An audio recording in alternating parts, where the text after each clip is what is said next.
Minute. हाँ, record हो रहा है। आप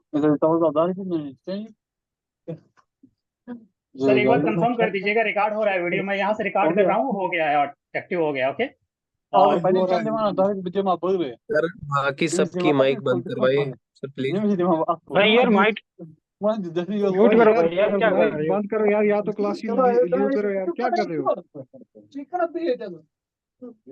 हेलो, आवाज आप लोगों की थोड़ी सी माइक अगर आप लोग म्यूट कर लेंगे तो आवाज प्रॉपर तरीके से ही क्लास हो पाएगी। हेलो, यस,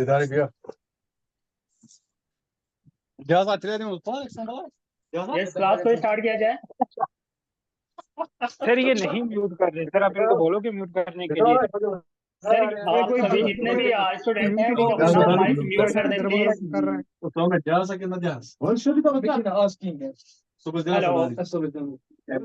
हेलो, सभी स्टूडेंट से रिक्वेस्ट है कि वो अपना माइक को म्यूट कर दें प्लीज। आवाज थोड़ा यहाँ सर्कुलेट हो रही है, सबको प्रॉब्लम हो रहा है।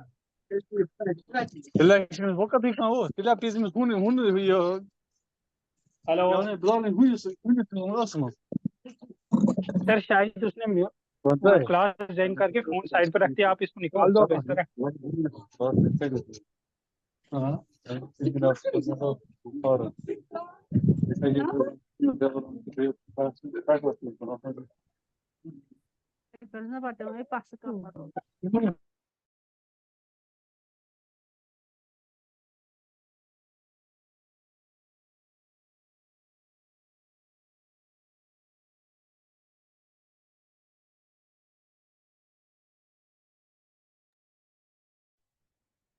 हेलो, आप सभी को आवाज आ रही है मेरी?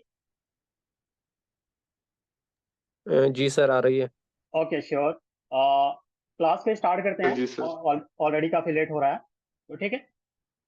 सर आप एडमिट नहीं कर रहे हो सर, एडमिट भी किया करो sir students. Just a minute, बस हमको पीपीटी खोलें, इसके बाद में आपका वो स्टार्ट कर देना। ओके, सर एडमिट भी किया करो साथ साथ स्टूडेंट्स को। जी जी जी, मैं समझ रहा हूँ आपकी बात को। अभी तो फिलहाल ये मतलब मेरी स्क्रीन आपको दिख रही है आप सभी को? नहीं आप सर स्क्रीन करो शेयर फिर से। तो सर वापस ये देख कट रही जा रहा है, है। यही थोड़ी सी प्रॉब्लम इसमें हो रही है। और आई होप आप सबको अभी दिख रहा होगा। Yes sir. ओके, रिकॉर्ड भी हो रहा है, ठीक है। तो क्लास को हम लोग कंटिन्यू करते हैं। और एडमिट, ठीक है। ओके, तो गुड इवनिंग एवरीवन। और आज हम लोग का सेकंड लेक्चर है साइंस का। कल हम लोगों ने देखा था उसको ब्रीफली। जो कुछ नए स्टूडेंट आज ऐड हुए होंगे उनके लिए मैं थोड़ा सा 5 मिनट में इसको ब्रीफ कर देता हूँ, यानी इसको रिवाइज कर देता हूँ कि हम लोगों ने कल क्या पढ़ा था। ओके, तो हम लोगों ने कल साइंस को स्टार्ट किया था, तो हम लोगों ने साइंस के डेफिनेशन को देखा था कि साइंस होता क्या है।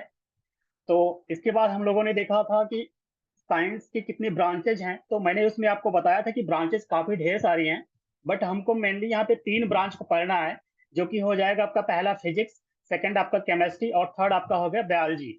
ये 3 ही ब्रांचेस से हमारे एग्जाम में सवाल देखने को मिलेंगे आपको। तो बेसिकली हमको उसी पे फोकस करना है, क्योंकि हमको सिलेबस के अकॉर्डिंग ही चलना है। और जो सिलेबस में मेंशन किया हुआ है वहीं से आपको सवाल देखने को मिलेंगे। ओके, तो साइंस क्या होता है, उसमें कौन कौन सी ब्रांचेज है, उसको मैंने आपको बता दिया। इसके बाद फिर हम आ गए थे स्टूडेंट की बायोलॉजी पे, कि फिर मैंने आपको बायोलॉजी के बारे में बताया था कि बायोलॉजी आखिर होती क्या है। तो मैंने आपको ये बताया था कि बायो मीन्स होता है लिविंग, यानी वो चीज जो जीवित है। इस प्लेनेट में पाई जाने वाली बहुत सी ऐसी चीजें हैं जो जीवित होती हैं, बहुत सी ऐसी हैं जो निर्जीव है, यानी वो जीवित नहीं होती हैं। तो जो जीवित हैं उन्हीं के बारे में हमको साइंस में स्टडी करना है। ओके, तो बायो मीन्स होता है लाइफ या लिविंग, और लॉगी मीन्स होता है स्टडी, यानी हम ऐसी चीजों का अध्ययन करेंगे जो जीवित हैं। उन्हीं चीजों को हम बायोलॉजी के अंतर्गत अध्ययन करते हैं। ओके, तो मैंने आपको फिर आगे बताया था कि सबसे पहले बायोलॉजी के बारे में अरस्तु साहब ने देखा था। अरस्तु यानी जिसे हम लोग इंग्लिश में एरिस्टोटल बोलते हैं। ओके, तो अरस्तु साहब ने क्या देखा स्टूडेंट, वो अपने गार्डन में देख रहे थे बेसिकली कुछ चीजें जो ऐसी हैं जो जीवित हैं लेकिन वो रुकी हुई हैं, यानी एक जगह पे रुकी हुई हैं। लेकिन कुछ ऐसे ऑर्गेनिज्म हैं जो आज यहाँ पे देखने को मिल रहे हैं, कल वो मूव करके कहीं और चले जा रहे हैं। तो उन्होंने उसी अध्ययन के दौरान बेसिकली उन्हें बायोलॉजी में 2 ब्रांच को डिवाइड कर दिया। बायोलॉजी में अरस्तु साहब ने दो ब्रांच को जो डिवाइड किया, उसमें पहला ब्रांच था स्टूडेंट, वो था आपका जियोलॉजी, यानी जिसे हम लोग हिंदी में जंतु विज्ञान कहते हैं। और सेकंड जो ब्रांच उन्होंने डिवाइड किया था वो बॉटनी, यानी जो बेसिकली आप कह लीजिए कि पादप विज्ञान, या जिसमें हम लोग पौधों का अध्ययन करते हैं। ओके, ये बेसिकली स्टूडेंट ये दो ब्रांच उन्होंने डिवाइड किया। और अगर हम लोग फादर ऑफ बायोलॉजी के बारे में बात करें तो वो भी अरस्तु साहब थे। इसके बाद उन्होंने जो दो ब्रांच को डिवाइड किया था, पहला जो जूलॉजी डिवाइड किया था, जूलॉजी में क्या हुआ स्टूडेंट कि वो ऐसे ऑर्गेनिज्म का उसमें अध्ययन किया जाता है जो एनिमल होते हैं, बेसिकली जानवरों का अध्ययन जिसमें किया जाता है, उस ब्रांच को हम लोग जूलॉजी कहते हैं। लेकिन जिसमें हम लोग पेड़ पौधों के बारे में अध्ययन करते हैं उसको हम लोग बॉटनी कहते हैं। और जूलॉजी की अगर बात किया जाए तो इसके भी फादर अरस्तु साहब थे। तो अरस्तु साहब को दो जगह आपको फादर के रूप में सवाल पूछ सकता है। पहला कि फादर ऑफ बायोलॉजी कौन है, तब भी आपका आंसर हो जाएगा अरस्तु साहब। अगर दूसरा ये आपसे सवाल पूछ रहे स्टूडेंट कि अगर फादर ऑफ जूलॉजी कौन होते हैं, तो वो भी अरस्तु साहब होते हैं।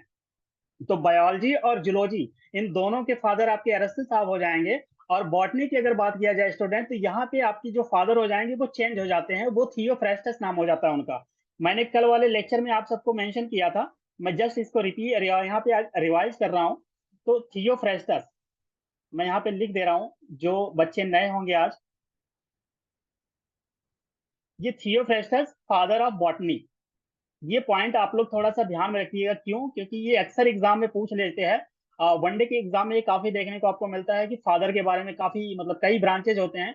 तो मेरे पास जब मैं आपको फाइनली इसको साइंस जब कंप्लीट करूंगा तो उसमें आपको एक चार्ट प्रोवाइड कर दूंगा कि फिजिक्स, केमिस्ट्री और बायोलॉजी में फादर कौन कौन से हैं जो आपके लिए इंपॉर्टेंट हो जाएंगे। तो बेसिकली यहाँ पे आपको ये ध्यान में रखना है कि फादर ऑफ बॉटनी कौन है, तो आपके हो जाएंगे थियोफ्रेस्टस साहब। ओके, फिर इसके बाद मैंने आपको ये बताया स्टूडेंट कि जो अरस्तु साहब थे उन्होंने एक किताब लिखी थी, वो किताब इंपॉर्टेंट है, उस किताब को आप लोग को ध्यान में रखना होगा। उस किताब का नाम था एनिमैलियम। Okay, Historia एनिमैलियम।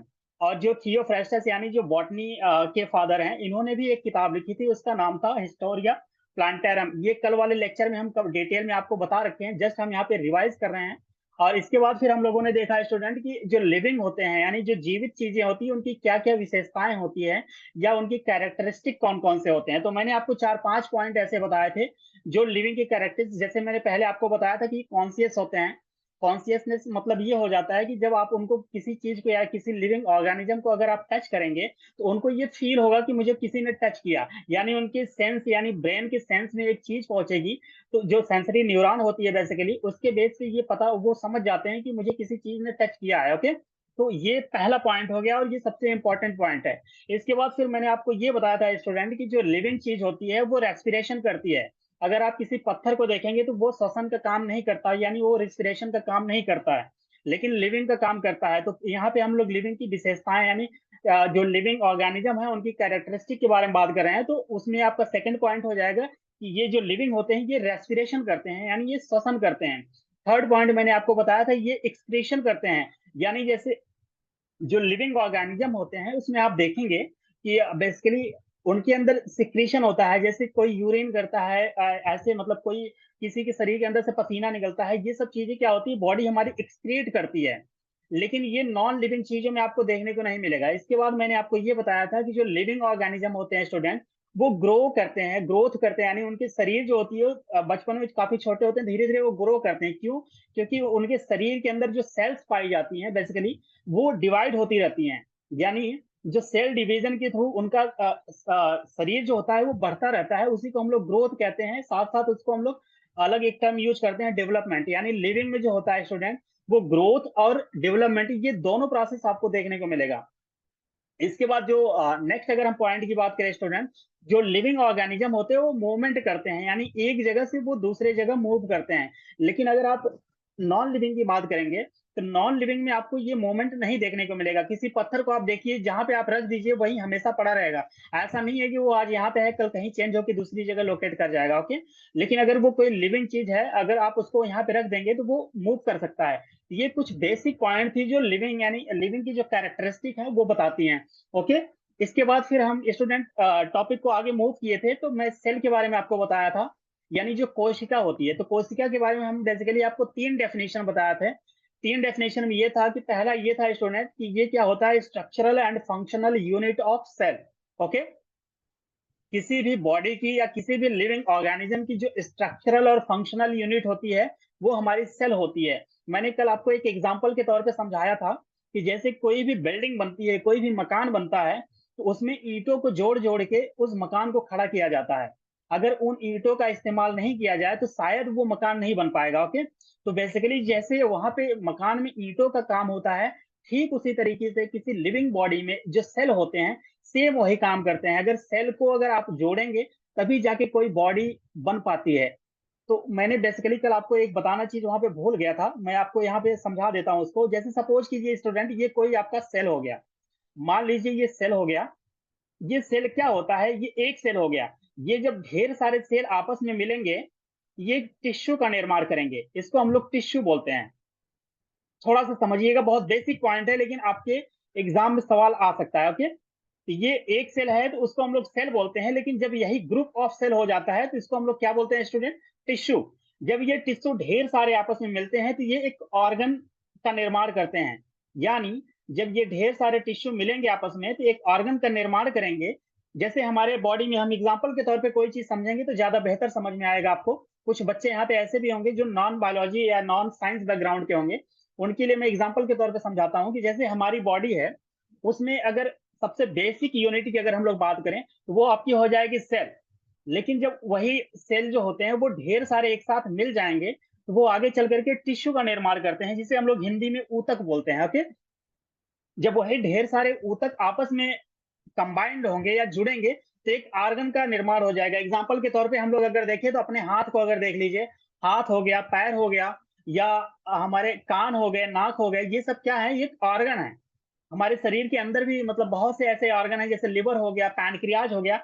ये धीरे धीरे हम जब टॉपिक आगे आता जाएगा तो मैं आपको धीरे धीरे एक एक करके समझाता जाऊंगा। यहाँ पे सिंपली मैं आपको कोरिलेट करने की कोशिश कर रहा हूँ कि जो बच्चे कल क्लास नहीं ले पाए थे वो समझ पा रहे हैं या नहीं। ओके, तो मैंने अभी आपको ये बताया कि सेल जब आपस में मिलते हैं तो टिश्यू का निर्माण होता है। जब ढेर सारे टिश्यू आपस में मिलते हैं तो वो ऑर्गन का निर्माण करते हैं। तो जब ये ढेर सारे ऑर्गन आपस में मिलते हैं स्टूडेंट, तो वो क्या बनाते हैं, वो ऑर्गन सिस्टम का निर्माण करते हैं। यहाँ पे आप लोग अपनी कॉपी में लिख लीजिएगा, वो ऑर्गन सिस्टम का निर्माण करते हैं।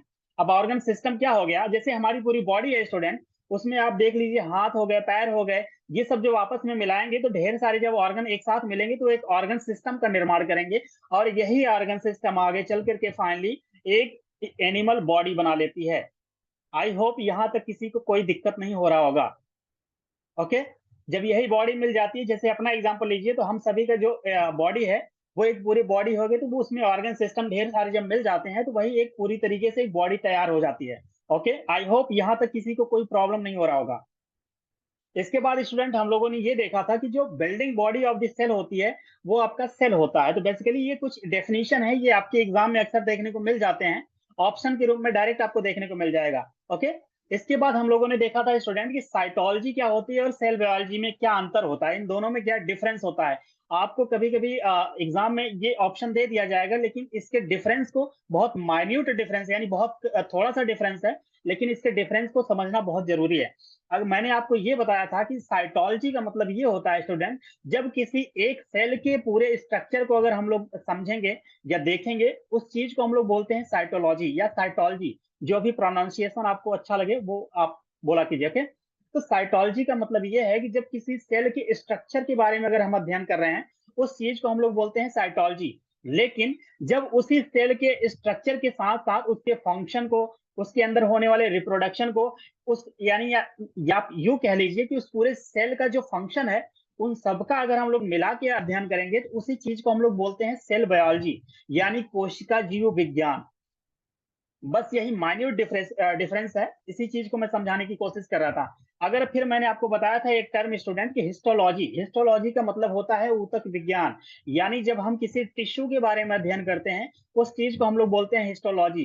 फिर आगे चल के हम आपको बताए थे स्टूडेंट की जो सेल था उसकी सबसे पहले खोज की थी रॉबर्ट हुक साहब ने। ये ब्रिटिश साइंटिस्ट थे। 1665 यानी 1665 में इन्होंने एक प्लांट का जो छाल होता है, आप लोग छाल आई थिंक समझ पा रहे होंगे, उसे इंग्लिश में बार्क बोलते हैं। मैं यहाँ पे लिख दे रहा हूं, बार्क। इसी को हम लोग हिंदी में छाल बोलते हैं लोकल टर्म में। इसी छाल को उन्होंने देखा कि इसी छाल में उन्होंने देखा कि कुछ सेल्स ऐसी हैं जो जो हनी बीज होती हैं, यानी जो मधुमक्खी होती हैं, जब वो छत्ता लगाती हैं तो आप उनकी जो स्ट्रक्चर देखेंगे ना, तो वो हेक्सागोनल लाइक स्ट्रक्चर होता है, ऐसे एक दूसरे से आपस में जुड़े होते हैं। तो ऐसा ही रॉबर्ट हुक साहब ने इस प्लांट की छाल में देखा और फाइनली उन्होंने इसी को आगे चल करके सेल कहा। ओके, आई होप आप लोग समझ पा रहे होंगे। तो इसी चीज को उन्होंने सेल कहा। तो लेकिन यहाँ पे सवाल स्टूडेंट एक और टेक्निकल तरीके से एग्जामिनर पूछ लेता है कि रॉबर्ट हुक साहब ने लिविंग सेल की खोज की थी या डेड सेल की। तो यहाँ पे आंसर हो जाएगा ये डेड सेल की खोज किए थे इन्होंने। रॉबर्ट हुक साहब जो थे उन्होंने डेड सेल यानी जो बार्क में छाल जो होता है उसमें जो सेल की खोज की थी वो मरा हुआ होता है बेसिकली। तो अगर आपसे सवाल ये पूछ लिया जाए कि डेड सेल की खोज किसने किया था तो आपका आंसर हो जाएगा रॉबर्ट हुक। ओके, और रॉबर्ट हुक साहब को ही फादर ऑफ साइटोलॉजी या फादर ऑफ सेल बायोलॉजी कहा जाता है। ओके, इसके बाद एक और नए साइंटिस्ट आए थे जिनका नाम था एंटोनी वॉन लीवनहॉक। जब मैं आपको बैक्टीरिया यानी जो जीवाणु वाला चैप्टर है जब मैं आपको बताऊंगा तो वहां पे मैं आपको डिटेल में बता दूंगा। लेकिन यहाँ पे बेसिकली आपको सिंपली मैं एक दो पॉइंट ही बताना चाह रहा हूँ यहाँ पे कि एंटोनी वॉन लीवनहॉक साहब थे, इन्होंने ही सबसे पहले जीवित सेल की खोज किया था। अभी जस्ट मैंने आपको 10 सेकंड पहले बताया कि जो रॉबर्ट हुक साहब थे इन्होंने डेड सेल की खोज किया था, लेकिन एंटोनी वॉन जो लीवनहॉक साहब हैं इन्होंने एनिमल जो मतलब बैक्टीरिया की खोज की थी। और बैक्टीरिया बेसिकली एक यूनिसेलुलर होता है, यूनिसेलुलर ऑर्गेनिज्म होता है। यूनि मतलब होता है एक, सेलुलर मतलब होता है सेल, यानी ऐसे ऑर्गेनिज्म जो कि सिर्फ एक सेल से बने होते हैं, ऐसे ऑर्गेनिज्म को हम लोग यूनिसेलुलर ऑर्गेनिज्म कहते हैं। तो बैक्टीरिया बेसिकली एक यूनिसेलुलर ऑर्गेनिज्म होता है और इसकी खोज रॉबर्ट एंटोनी माफ कीजिएगा एंटोनी वॉन लीवनहॉक साहब ने किया था, जिस वजह से बैक्टीरिया की खोजने की वजह से ही उन्हें फादर ऑफ माइक्रोबायोलॉजी कहा जाता है। ओके, आई होप आप लोग यहाँ तक समझ पा रहे होंगे। इसके बाद मैंने लास्ट में आपको बताया था कुछ नोट वाले कुछ इंपॉर्टेंट पॉइंट के रूप में बताया था स्टूडेंट मैंने कल। उसमें मैंने पहले आपको बताया था कि लॉन्गेस्ट सेल कौन सा होता है, तो आपका न्यूरॉन सेल होता है। न्यूरॉन सेल कहाँ पाया जाता है स्टूडेंट, तो किसी भी एनिमल के ब्रेन में पाया जाता है। जो न्यूरॉन होता है वो ब्रेन सेल की यूनिट होती है, बेसिकली एक एक न्यूरॉन जुड़ जुड़ के आपस में एक पूरे नर्वस सिस्टम का निर्माण करते हैं। जैसा अभी मैंने आपको बताया कि जब कोई बॉडी बनती है तो वो सेल से मिलकर बनी होती है, यानी सेल क्या था, फंडामेंटल यूनिट या बिल्डिंग ब्लॉक ऑफ यूनिट। ठीक उसी तरीके से जब एक कोई न्यूरॉन या नर्वस सिस्टम का निर्माण होता है तो वो ढेर सारे न्यूरॉन आपस में मिलकर के उस पूरे नर्वस सिस्टम का निर्माण करते हैं। ओके, तो सबसे लंबी सेल अगर आपसे पूछे एग्जाम में तो आपका हो जाएगा वो न्यूरॉन सेल। लेकिन अगर सबसे लार्जेस्ट यानी सबसे बड़ा वाला अगर आपसे सेल पूछ ले तो वो आपका आंसर हो जाएगा ऑस्ट्रिच एग, यानी जो शुतुरमुर्ग का अंडा होता है उसमें पाया जाने वाला जो सेल होता है वो इस प्लैनेट पे पाया जा अभी तक का खोजा जाने वाला सबसे लंबा सेल होता है। इसके बाद फिर मैंने आपको एक और पॉइंट बताया था स्टूडेंट कि जो माइकोप्लाज्मा होता है वो स्मॉलेस्ट सेल होता है, स्मॉलेस्ट यूनिसेलुलर सेल होता है। इसके बाद एक ऑर्गेनिज्म का नाम मैंने आपको बताया था एसिटाबुलेरिया। एसिटाबुलेरिया बेसिकली एक ऐसा ऑर्गेनिज्म है जो कि है सिंगल सेल सबसे बड़ा ऑर्गेनिज्म पाया जाता है। ये चारों पॉइंट आप लोग ध्यान में रखिएगा, mycoplasma, neuron cell, acetabularia. Sorry for disturb, आप बहुत तेज जा रहे हैं।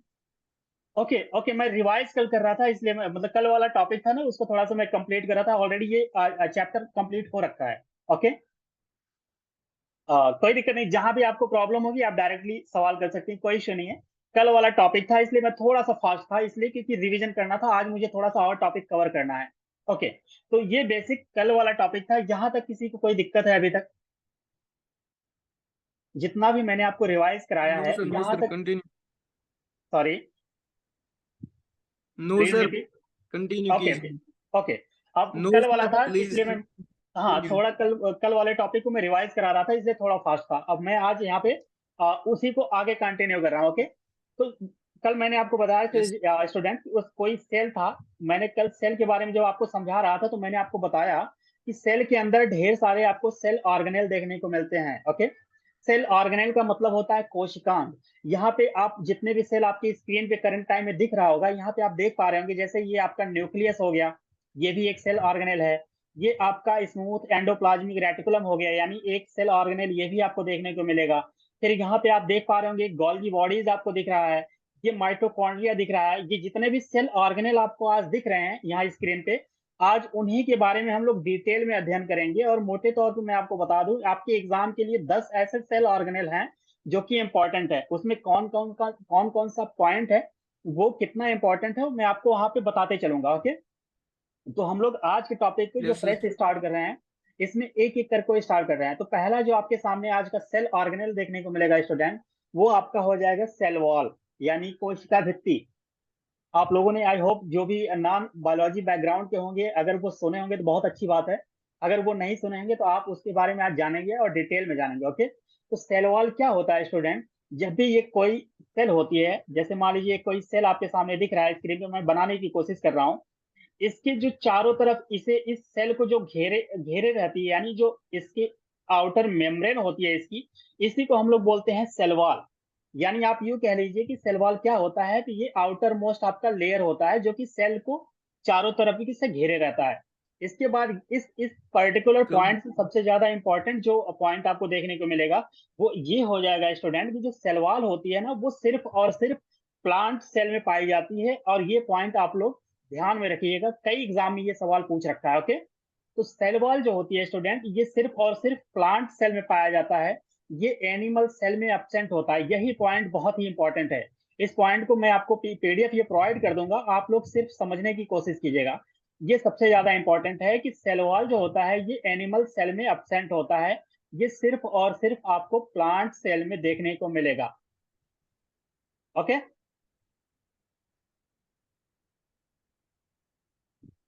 Just a minute. Yes, sir.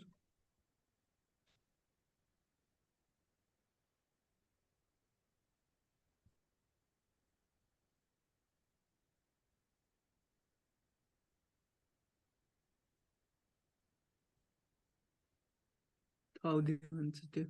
थोड़ा सा 1 सेकंड, टेक्निकल इशू आ गया है इसमें, और कोई इशू नहीं है, और सॉल्व हो जाएगा।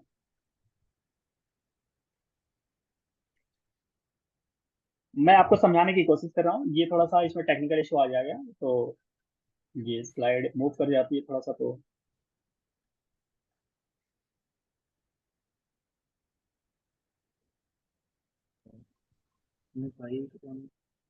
Okay, just a second, resolve हो गया। ओके, तो जो सेल वॉल है स्टूडेंट, वो मैंने आपको पहला पॉइंट ये बता दिया कि ये एनिमल्स जो एनिमल सेल होता है, इसमें ये एब्सेंट होता है, ये सिर्फ और सिर्फ प्लांट सेल में पाया जाता है।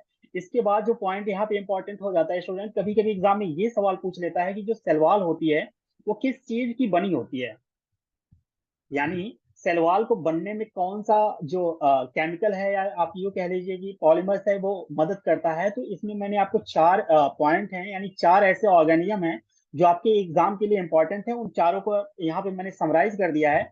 मान लीजिए जो प्लांट सेल होता है स्टूडेंट, वो बेसिकली सेलुलोज का बना होता है। इस चीज को आपको थोड़ा सा रिकॉल यानी याद करना पड़ेगा, ये थोड़ा सा टेक्निकल है बट आपको याद करना पड़ेगा, इसमें समझाने लायक ऐसा कुछ चीज है नहीं, बट जो पॉइंट है मैं वो आपको बताते चलूंगा, और जो इंपॉर्टेंट है वहां पे मैं टिक करता चलूंगा। ओके, तो जो प्लांट का सेल वॉल होता है स्टूडेंट, वो बेसिकली आपका सेलुलोज का बना होता है। और जो एल्गी होता है, एल्गी यानी जिसे हिंदी में हम लोग शैवाल बोलते हैं, एल्गी भी जो होता है स्टूडेंट, वो आपका सेलुलोज का बना होता है। ओके, इसके बाद अगर फंजाई की बात किया जाए, जिसे हम लोग कवक बोलते हैं, फंजाई जो होता है स्टूडेंट, वो काइटिन का बना होता है। ये पॉइंट आपके लिए इंपॉर्टेंट हो जाता है, ये मल्टीपल टाइम एग्जाम में पूछ चुका है कि फंजाई का जो सेलवाल होता है वो किस चीज का बना होता है, तो वो काइटिन का बना होता है। इसके अलावा एक और इंपॉर्टेंट पॉइंट है, बैक्टीरिया। बैक्टीरिया का जो सेलवाल होता है स्टूडेंट, वो पेप्टाइडोग्लाइकन एंड म्यूरिन का मिलकर के बना हुआ होता है।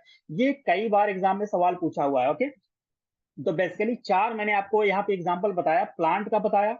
जो प्लांट होता है वो बेसिकली उसका सेलवाल जो होता है वो सेलुलोज का बना होता है, एल्गी का सेलुलोज का बना होता है। लेकिन फंजाई की अगर बात करें तो ये है बेसिकली प्लांट किंगडम का ही एक किंगडम, बेसिकली आप यूं कह लीजिए। लेकिन इसका जो सेलवाल होता है वो काइटिन का बना होता है। इसके बाद फिर मैंने आपको बताया बैक्टीरिया, जो कि पेप्टाइडोग्लाइकन एंड म्यूरिन का बना होता है। एक सवाल यानी एक पॉइंट और यहाँ पे इंपॉर्टेंट हो जाता है स्टूडेंट, एग्जाम में ये पूछ लेता है कि सेल वॉल आखिर इतना कठोर क्यों होता है, यानी इतना रिजिड क्यों होता है, वो बहुत हार्ड होता है। जब भी आप प्लांट के जो आउटर सेल है, कभी आप लोग मतलब आज पढ़ने के बाद कभी भी प्लांट को जाके देखिएगा, जो प्लांट का बार्क होता है यानी छाल होता है, वो देखेंगे वो काफी कठोर होता है, बहुत हार्ड होता है। क्यों होता है? क्योंकि उसके अंदर लिग्निन पाया जाता है। लिग्निन क्या होता है स्टूडेंट? ये बेसिकली एक पॉलीमर होता है जो कि सेल वॉल को हार्ड करने में बहुत ही मदद करता है। अगर लिग्निन सेल वॉल में नहीं पाया जाए तो सेल वॉल इतना कठोर नहीं होगा। ओके, तो ये सवाल आपके लिए इंपॉर्टेंट हो जाता है। अगर पूछ ले एग्जाम में कि सेल वॉल का कठोरता का कारण क्या है, तो आपका आंसर हो जाएगा लिग्निन। यहाँ तक कि सेल वॉल में किसी को कोई दिक्कत है स्टूडेंट? नो जो सर। ओके, जो भी पॉइंट मैं बता रहा हूँ, जब भी सर आपको कोई भी दिक्कत आएगा वो आप डायरेक्ट हमसे सवाल कर लीजिएगा। ओके, तो यहाँ पे 3 यस सर, पॉइंट नो आप लोग ध्यान में रखिएगा। पहला ये कि ये एनिमल सेल में एब्सेंट होता है, और ये जो चारों पॉइंट मैंने आपको बताया ये आपको ध्यान में रखना है, और सेल वॉल की कठोरता का कारण क्या है ये हो जाएगा। ठीक है, यहाँ से आपको ये 3 पॉइंट बेसिकली इंपॉर्टेंट ध्यान में रखने हैं। ओके, अब हम लोग मूव करते हैं स्टूडेंट सेकंड सेल ऑर्गेनेल की तरफ, जो कि आपका हो जाएगा प्लाज्मा मेम्ब्रेन, यानी प्लाज्मा झिल्ली। ये एक बाई लेयर्ड स्ट्रक्चर होता है। बाई लेयर्ड मतलब होता है दोहरी झिल्ली। इसकी एक आउटर होगा, एक इनर होगा। यानी सपोज कीजिए ये कोई लेयर है, इसका ये बेसिकली एक आउटर लेयर आप यूं कह लीजिए इसका ये, और ये आपका इनर लेयर।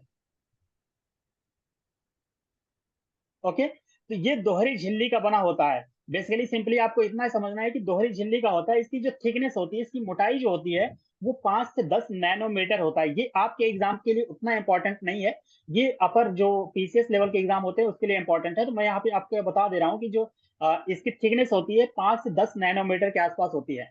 ओके, इसके अलावा स्टूडेंट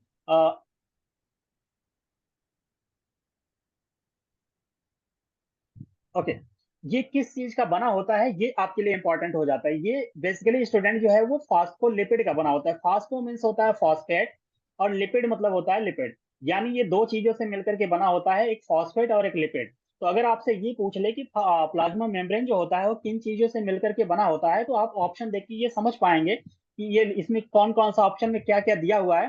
तो ये दो चीजों से मिलकर के बेसिकली बना होता है, एक फॉस्फेट हो गया, एक लिपिड हो गया। तो किसी को दोनों को कंबाइंड कर देंगे अगर, उसी को हम बोलते हैं फास्फोलिपिड। ओके, ये एक सेमी परमिएबल मेम्ब्रेन होता है। मैं मेम्ब्रेन के बारे में आपको थोड़ा सा समझाने की कोशिश करता हूँ यहाँ पे, कि मेम्ब्रेन बेसिकली दो तरीके का होता है स्टूडेंट। मेम्ब्रेन जो होता है वो बेसिकली दो तरीके का होता है। एक हो जाएगा आपका परमिएबल। परमिएबल का मतलब ये होता है स्टूडेंट कि जो भी इसके साथ गुजरेगा वो आर पार चला जाएगा। सपोज कीजिए कोई चादर आप रखे हैं घर पे, उसमें से अगर आप कुछ चीज फ्लूइड यानी कोई लिक्विड चीज आप फ्लो कराना चाह रहे हैं, यानी छानना चाह रहे हैं, और सब चीज अगर उससे छन जाए तो आप यूं कह लीजिएगा उसे वो परमिएबल है। ओके, दूसरा हो जाएगा स्टूडेंट वो नॉन परमिएबल। नॉन परमिएबल का मतलब ये है इसमें से आप कोई चीज छानने की कोशिश करेंगे, वो इसमें बहुत ही रेयर चांस है कि मतलब कोई चीज छन पाए, नहीं तो ये प्रॉपर तरीके से हर चीज रोक देगा। ओके, लेकिन परमिएबल की अगर हम लोग बात करें स्टूडेंट, ये दो कैटेगरी में डिवाइड कर सकते हैं। पहला हो जाएगा आपका पूर्ण यानी फुली परमिएबल। फुली परमिएबल का मतलब है कि जो भी इस चादर के पास से आप गुजारेंगे वो सब कुछ छन जाएगा। ओके, तो बेसिकली सिंपली आप इसको साधारण शब्दों में इतना ही समझिए कि ये कुछ चीज ऐसी होती हैं, कुछ मेम्ब्रेन ऐसी होती हैं जो फुली परमिएबल होती हैं, लेकिन कुछ ऐसी होती हैं जो सेमी परमिएबल होती हैं। सेमी का मतलब होता है अधूरा। ओके, तो सेमी का मतलब होता है अधूरा। सेमी का मतलब ये आप ये समझ लीजिए कि उस छादर या उस मेम्ब्रेन में से अगर कोई चीज आप छानने की कोशिश कर रहे हैं, तो उसमें से कुछ चीजें छन तो जाएंगी, लेकिन कुछ चीज ऐसी होंगी जो रुक जाएंगी। वो कैसे रुकेंगी? उसका जितना भी छेद होगा, यानी जो भी उसके अंदर जो छेद आपको देखने को मिलेगा, उसमें से जो मतलब ट्रेवल कर सकती है यानी बाहर जा सकती है वो तो चली जाएंगी, लेकिन उस छेद से जो बड़ी बड़ी चीजें आपको देखने में मिलेगी जिसका साइज बड़ा होगा वो नहीं जा पाएगा। यानी आप उसे कह सकते हैं कि वो सेमी परमिएबल है। तो ठीक उसी तरीके से जो प्लाज्मा मेम्ब्रेन होता है स्टूडेंट, ये सेमी परमिएबल होता है, यानी हर चीज को ये नहीं छान पाता है। यानी इसके इस मेम्ब्रेन से अगर हर चीज कोई चीज गुजारे हैं, तो जो उसके मतलब साइज होगी, साइज के बेस पे वो कुछ चीजों को छान के रख देगा, और कुछ चीज उससे प्रवाहित होकर चली जाएंगी। ओके, तो बेसिकली दो पॉइंट यहाँ पे आप ध्यान में रखिएगा। पहला मैंने आपको बताया कि ये फास्फोलिपिड का बना होता है। दूसरा पॉइंट ध्यान में ये रखने वाली बात है कि ये सेमी परमिएबल होता है। ये आपके एग्जाम में आ चुका है, इसलिए मैंने इस पॉइंट को यहाँ पे रखा हुआ है। ओके, अगर प्लाज्मा मेम्ब्रेन के काम की बात किया जाए स्टूडेंट, ये क्या काम करता है? ये किसी सेल के चारों तरफ बाउंड्री बनाता है और उसे एक शेप देता है। शेप मतलब उसकी एक आकृति उसको प्रोवाइड कराता है। ओके, तो बेसिकली ये कुछ पॉइंट है। इसके बाद एक पॉइंट आपके लिए एग्जाम में ये इंपॉर्टेंट हो जाता है स्टूडेंट की प्लाज्मा मेम्ब्रेन से मिलता जुलता एक मॉडल है, जिसे हम लोग बोलते हैं सर आप fluid mosaic model. Sorry, repeat sir कीजिएगा, आपकी स्क्रीन नहीं आ रही सर। आवाज आपकी प्रॉपर नहीं है, फिर से बोलिएगा प्लीज। सर हेलो, स्क्रीन नहीं आ रही है आपकी सर। पता नहीं मुझे प्रॉब्लम है नेटवर्क की, यहाँ आपकी साइड से कोई इश्यू है।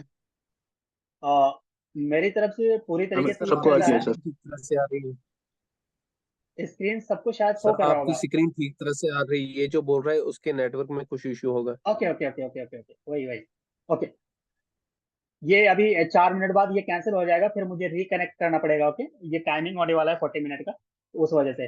तो मैं अभी ये बताया स्टूडेंट आपको कि जो प्लाज्मा मेम्ब्रेन है उसमें एक मॉडल दिया गया था। ये मॉडल सिंगर और निकोलसन, दो साइंटिस्ट थे, उन्होंने ये मॉडल दिया है। सिर्फ आपको इतना जानना है कि फ्लूइड मोज़ेक मॉडल किस साइंटिस्ट ने दिया है। और ये आपका नाम हो गया, एक नाम था साइंटिस्ट का सिंगर, दूसरे का नाम था आपका निकोलसन। ये दो साइंटिस्टों ने मिलकर के इस मॉडल को दिया था। अब दूसरा पॉइंट यहाँ से ये बन जाता है स्टूडेंट कि फ्लूइड मोज़ेक मॉडल जो है वो किस सेंस में, यानी किस सेल ऑर्गेनेल के बारे में बात करता है। तो आपका यहाँ पे आंसर ये हो जाएगा कि ये प्लाज्मा मेम्ब्रेन के बारे में बात करता है। ओके, 2 पॉइंट यहाँ से निकल के आएंगे आपके एग्जाम में सवाल। ओके, तो बेसिकली यहाँ पे मैंने आपको 4 पॉइंट बताया है। इस 4 पॉइंट को मैं एक बार रिपीट कर दे रहा हूँ, आप लोग उस पॉइंट को ध्यान में रखिएगा। पहला मैंने ये बताया कि ये फास्फोलिपिड का बना होता है। दूसरा पॉइंट मैंने आपको ये बताया कि ये सेमी परमिएबल होता है। ओके, आई होप आप सभी लोग सेमी परमिएबल का मतलब आप समझ पा रहे होंगे। इसके बाद तीसरा पॉइंट मैंने आपको ये बताया स्टूडेंट कि फ्लूइड मोज़ेक मॉडल एक इसी प्लाज्मा मेम्ब्रेन से संबंधित एक मॉडल है, जिसको दो साइंटिस्टों ने मिलकर के दिया था। उन साइंटिस्टों का नाम आपसे पूछ लेता है, एक का नाम था सिंगर, दूसरा का नाम था निकोलसन। आई होप यहां तक किसी को कोई दिक्कत नहीं हुआ होगा। ओके, अब हम लोग मूव करते हैं स्टूडेंट। थर्ड जो प्लाज्मा मतलब सेल ऑर्गेनेल है, माइटोकॉन्ड्रिया। ये आपके एग्जाम के लिए सबसे ज्यादा इंपॉर्टेंट यही है, क्योंकि अक्सर आपसे सवाल यहीं से पूछा जाता है, माइटोकॉन्ड्रिया से। ओके, ये भी एक बाइलेयर्ड स्ट्रक्चर होता है। इसकी भी खोज जो है वो अल्टमन साहब ने किया था। आप लोग पूरा नाम ध्यान रखने की जरूरत नहीं है, सिर्फ अल्टमन याद कर लेंगे तो काम आ जाए, क्योंकि ऑप्शन में अक्सर अल्टमन ही दिया होता है। ओके, तो अगर आपसे ये पूछे कि माइटोकॉन्ड्रिया की खोज किसने किया था, तो वो उस साइंटिस्ट का नाम था अल्टमन। ओके, इन्होंने जब इसको खोजा था स्टूडेंट, तो सबसे पहले इन्होंने इसको माइटोकॉन्ड्रिया नहीं कहा था, इन्होंने इसे कहा था बायोब्लास्ट। इस पॉइंट को थोड़ा सा आप ध्यान में रखिएगा, आपके एग्जाम से थोड़ा सा ऊपर की चीज है, बट ये इस पॉइंट को आप लोग ध्यान में रखिएगा, क्योंकि ये सवाल अक्सर आए हुए हैं और पूछ लेगा तो हो सकता है रिपीटेड सवाल में आपको देखने को मिल जाए। ओके, तो अगर आपसे खोज के बारे में पूछे कि माइटोकॉन्ड्रिया की खोज किसने किया था, तो अल्टमन अल्टमन साहब ने किया था। लेकिन अगर आपसे ये पूछ ले स्टूडेंट कि माइटोकॉन्ड्रिया का नाम किसने दिया था, तो वो बेंडा साहब थे। ये दूसरे साइंटिस्ट है, बेंडा इनका नाम है, इन्होंने ही इसको माइटोकॉन्ड्रिया कहा। अल्टमन साहब ने इसे बायोब्लास्ट के नाम से पुकारा था, लेकिन माइटोकॉन्ड्रिया जो शब्द वर्ड या यूज किया था वो बेंडा साहब ने किया था।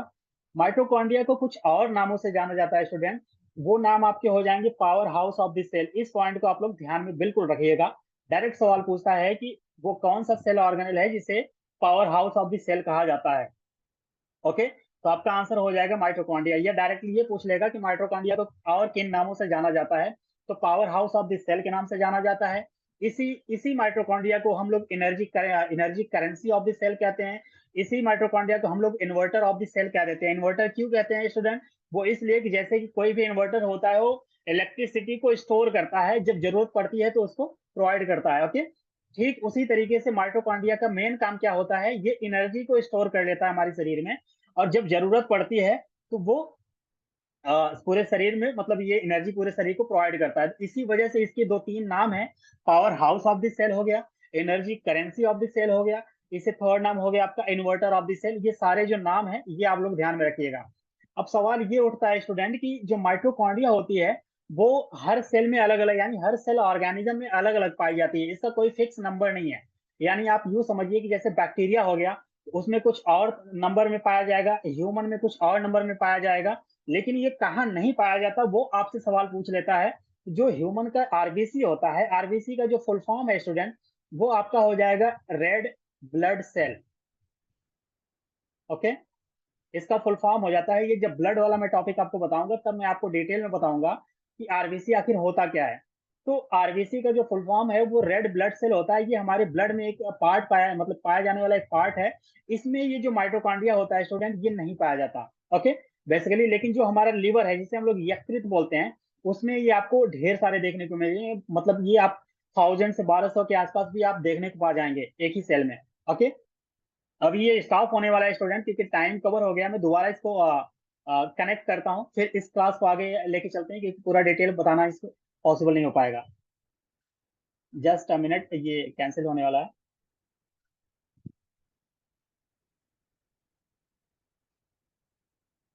ओके।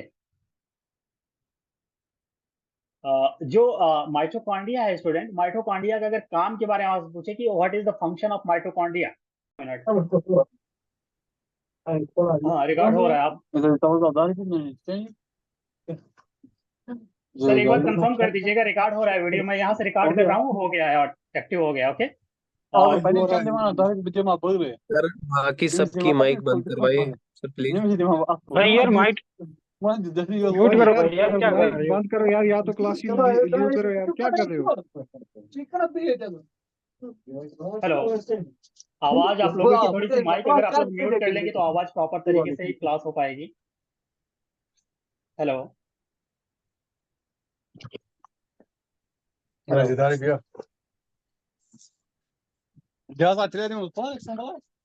क्लास को स्टार्ट किया जाए। सर ये नहीं म्यूट कर रहे सर, आप इनको बोलो कि म्यूट करने के लिए। सर आप सभी जितने भी स्टूडेंट हैं वो अपना माइक म्यूट कर दें गड़बड़ प्लीज। कर रहा है।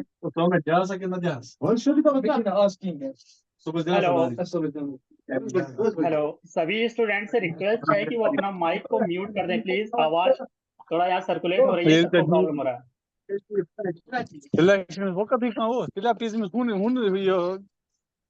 हेलो सर शायद उसने क्लास ज्वाइन करके फोन साइड पर रख दिया, आप इसको निकाल दो इस तरह।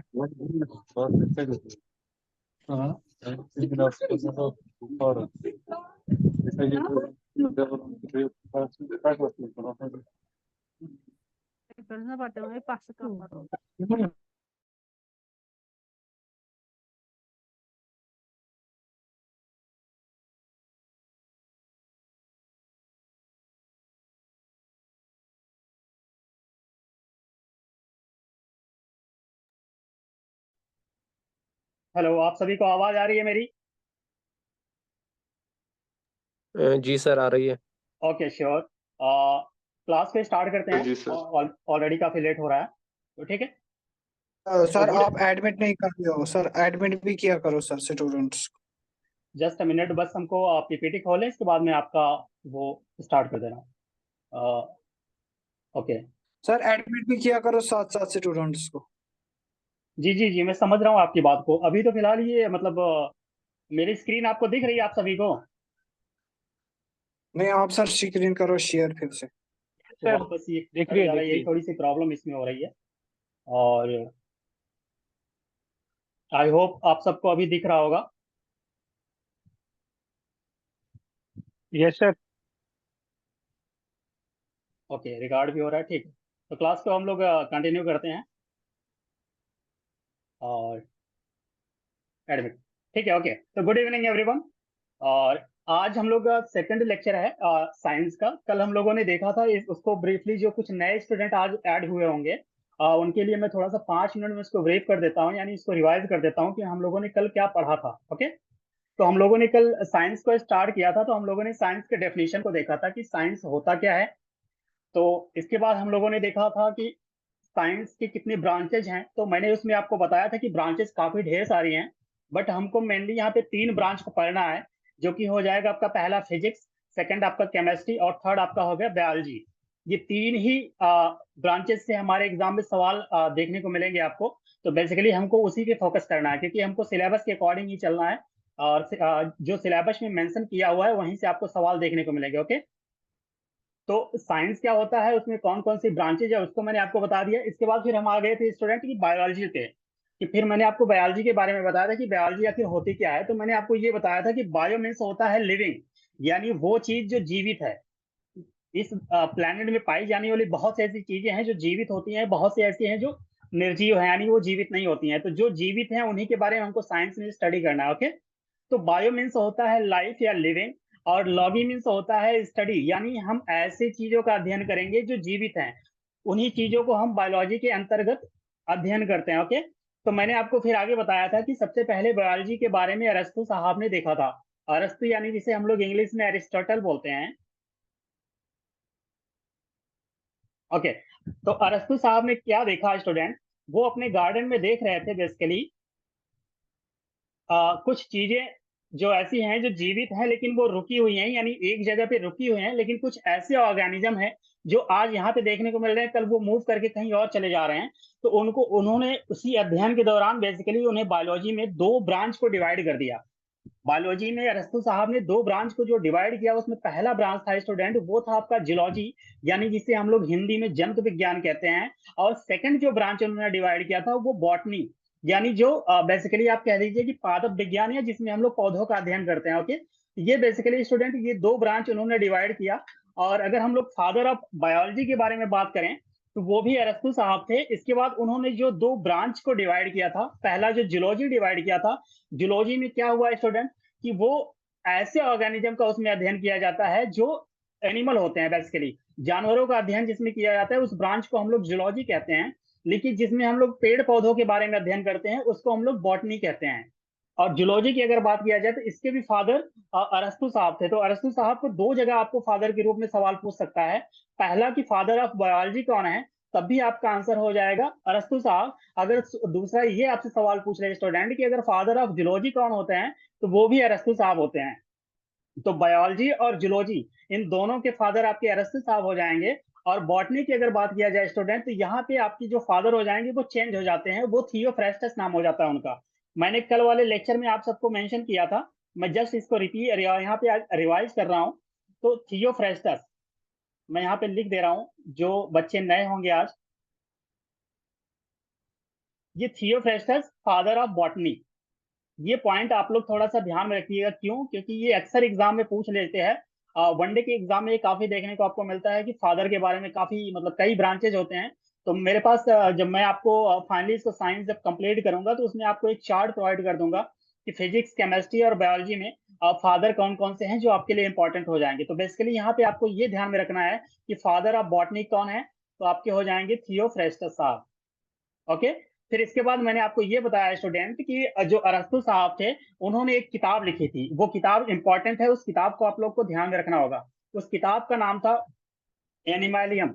Okay, Historia एनिमलियम।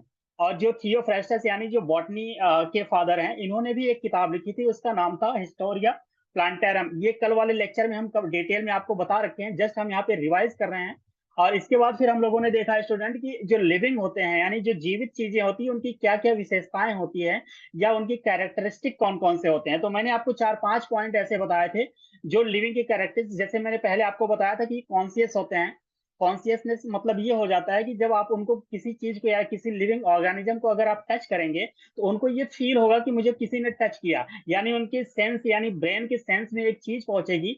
तो जो सेंसरी न्यूरॉन होती है बेसिकली, उसके बेस पे ये पता वो समझ जाते हैं कि मुझे किसी चीज ने टच किया है। ओके, तो ये पहला पॉइंट हो गया और ये सबसे इंपॉर्टेंट पॉइंट है। इसके बाद फिर मैंने आपको ये बताया था स्टूडेंट की जो लिविंग चीज होती है वो रेस्पिरेशन करती है।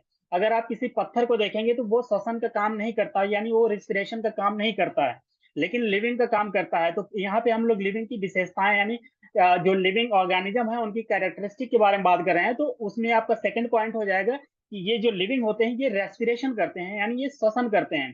थर्ड पॉइंट मैंने आपको बताया था ये एक्सक्रीशन करते हैं, यानी जैसे जो लिविंग ऑर्गेनिज्म होते हैं उसमें आप देखेंगे कि बेसिकली उनके अंदर सिक्रीशन होता है। जैसे कोई यूरिन करता है, ऐसे मतलब कोई किसी के शरीर के अंदर से पसीना निकलता है, ये सब चीजें क्या होती है बॉडी हमारी एक्सक्रीट करती है।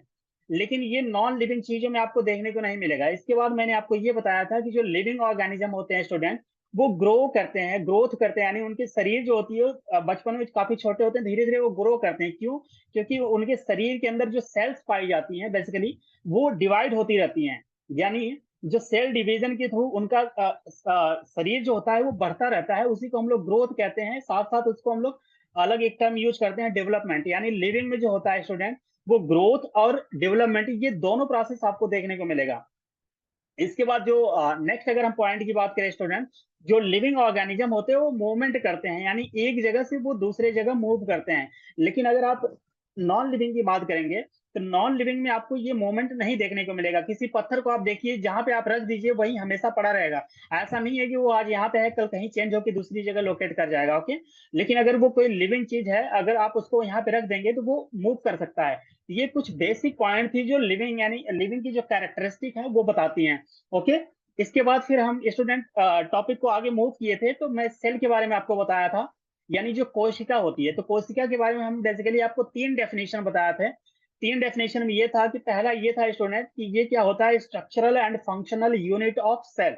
ओके, किसी भी बॉडी की या किसी भी लिविंग ऑर्गेनिज्म की जो स्ट्रक्चरल और फंक्शनल यूनिट होती है वो हमारी सेल होती है। मैंने कल आपको एक एग्जांपल के तौर पे समझाया था कि जैसे कोई भी बिल्डिंग बनती है, कोई भी मकान बनता है, तो उसमें ईंटों को जोड़ जोड़ के उस मकान को खड़ा किया जाता है। अगर उन ईंटों का इस्तेमाल नहीं किया जाए तो शायद वो मकान नहीं बन पाएगा। ओके, तो बेसिकली जैसे वहां पे मकान में ईंटों का काम होता है, ठीक उसी तरीके से किसी लिविंग बॉडी में जो सेल होते हैं सेम वही काम करते हैं। अगर सेल को अगर आप जोड़ेंगे तभी जाके कोई बॉडी बन पाती है। तो मैंने बेसिकली कल आपको एक बताना चीज वहां पे भूल गया था, मैं आपको यहाँ पे समझा देता हूँ उसको। जैसे सपोज कीजिए स्टूडेंट, ये कोई आपका सेल हो गया, मान लीजिए ये सेल हो गया। ये सेल क्या होता है, ये एक सेल हो गया। ये जब ढेर सारे सेल आपस में मिलेंगे, ये टिश्यू का निर्माण करेंगे, इसको हम लोग टिश्यू बोलते हैं। थोड़ा सा समझिएगा, बहुत बेसिक पॉइंट है लेकिन आपके एग्जाम में सवाल आ सकता है। ओके, तो ये एक सेल है तो उसको हम लोग सेल बोलते हैं, लेकिन जब यही ग्रुप ऑफ सेल हो जाता है तो इसको हम लोग क्या बोलते हैं स्टूडेंट, टिश्यू। जब ये टिश्यू ढेर सारे आपस में मिलते हैं तो ये एक ऑर्गन का निर्माण करते हैं। यानी जब ये ढेर सारे टिश्यू मिलेंगे आपस में तो एक ऑर्गन का निर्माण करेंगे। जैसे हमारे बॉडी में, हम एग्जाम्पल के तौर पे कोई चीज समझेंगे तो ज्यादा बेहतर समझ में आएगा आपको। कुछ बच्चे यहाँ पे ऐसे भी होंगे जो नॉन बायोलॉजी या नॉन साइंस बैकग्राउंड के होंगे, उनके लिए मैं एग्जाम्पल के तौर पे समझाता हूँ कि जैसे हमारी बॉडी है, उसमें अगर सबसे बेसिक यूनिट की अगर हम लोग बात करें तो वो आपकी हो जाएगी सेल। लेकिन जब वही सेल जो होते हैं वो ढेर सारे एक साथ मिल जाएंगे तो वो आगे चल करके टिश्यू का निर्माण करते हैं, जिसे हम लोग हिंदी में ऊतक बोलते हैं। ओके, जब वही ढेर सारे ऊतक आपस में कंबाइंड होंगे या जुड़ेंगे तो एक ऑर्गन का निर्माण हो जाएगा। एग्जाम्पल के तौर पे हम लोग अगर देखें तो अपने हाथ को अगर देख लीजिए, हाथ हो गया, पैर हो गया, या हमारे कान हो गए, नाक हो गए, ये सब क्या है, ये ऑर्गन है। हमारे शरीर के अंदर भी मतलब बहुत से ऐसे ऑर्गन है, जैसे लिवर हो गया, पैनक्रियाज हो गया। ये धीरे धीरे हम जब टॉपिक आगे आता जाएगा तो मैं आपको धीरे धीरे एक एक करके समझाता जाऊंगा। यहाँ पे सिंपली मैं आपको कोरिलेट करने की कोशिश कर रहा हूँ कि जो बच्चे कल क्लास नहीं ले पाए थे वो समझ पा रहे हैं या नहीं।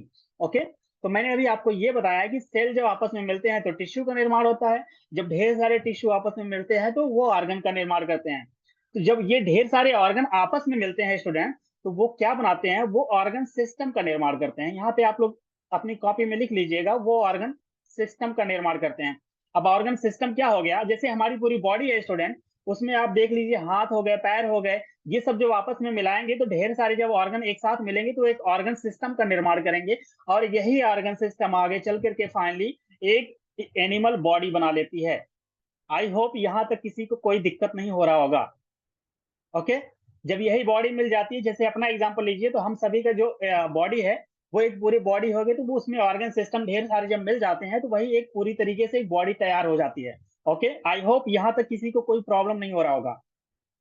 इसके बाद स्टूडेंट हम लोगों ने ये देखा था कि जो building body of the cell होती है वो आपका सेल होता है। तो बेसिकली ये कुछ डेफिनेशन है, ये आपके एग्जाम में अक्सर देखने को मिल जाते हैं, ऑप्शन के रूप में डायरेक्ट आपको देखने को मिल जाएगा। ओके, इसके बाद हम लोगों ने देखा था स्टूडेंट की साइटोलॉजी क्या होती है और सेल बायोलॉजी में क्या अंतर होता है, इन दोनों में क्या डिफरेंस होता है। आपको कभी कभी एग्जाम में ये ऑप्शन दे दिया जाएगा, लेकिन इसके डिफरेंस को, बहुत माइन्यूट डिफरेंस यानी बहुत थोड़ा सा डिफरेंस है, लेकिन इसके डिफरेंस को समझना बहुत जरूरी है। अगर मैंने आपको ये बताया था कि साइटोलॉजी का मतलब ये होता है स्टूडेंट, जब किसी एक सेल के पूरे स्ट्रक्चर को अगर हम लोग समझेंगे या देखेंगे, उस चीज को हम लोग बोलते हैं साइटोलॉजी या साइटोलॉजी। जो भी प्रोनाउंसिएशन आपको अच्छा लगे वो आप बोला कीजिए। ओके, तो साइटोलॉजी का मतलब ये है कि जब किसी सेल के स्ट्रक्चर के बारे में अगर हम अध्ययन कर रहे हैं, उस चीज को हम लोग बोलते हैं साइटोलॉजी। लेकिन जब उसी सेल के स्ट्रक्चर के साथ साथ उसके फंक्शन को, उसके अंदर होने वाले रिप्रोडक्शन को, उस यानी या यूं कह लीजिए कि उस पूरे सेल का जो फंक्शन है, उन सबका अगर हम लोग मिला के अध्ययन करेंगे तो उसी चीज को हम लोग बोलते हैं सेल बायोलॉजी, यानी कोशिका जीव विज्ञान। बस यही माइन्यूट डिफरेंस है, इसी चीज को मैं समझाने की कोशिश कर रहा था। अगर फिर मैंने आपको बताया था एक टर्म स्टूडेंट की हिस्टोलॉजी। हिस्टोलॉजी का मतलब होता है ऊतक विज्ञान, यानी जब हम किसी टिश्यू के बारे में अध्ययन करते हैं उस चीज को हम लोग बोलते हैं हिस्टोलॉजी। फिर आगे चल के हम आपको बताए थे स्टूडेंट की जो सेल था उसकी सबसे पहले खोज की थी रॉबर्ट हुक साहब ने। ये ब्रिटिश साइंटिस्ट थे। 1665 यानी 1665 में इन्होंने एक प्लांट का जो छाल होता है, आप लोग छाल आई थिंक समझ पा रहे होंगे, उसे इंग्लिश में बार्क बोलते हैं। मैं यहाँ पे लिख दे रहा हूं, बार्क। इसी को हम लोग हिंदी में छाल बोलते हैं लोकल टर्म में। इसी छाल को उन्होंने देखा कि इसी छाल में उन्होंने देखा कि कुछ सेल्स ऐसी हैं जो जो हनी बीज होती हैं, यानी जो मधुमक्खी होती हैं, जब वो छत्ता लगाती हैं तो आप उनकी जो स्ट्रक्चर देखेंगे ना, तो वो हेक्सागोनल लाइक स्ट्रक्चर होता है, ऐसे एक दूसरे से आपस में जुड़े होते हैं।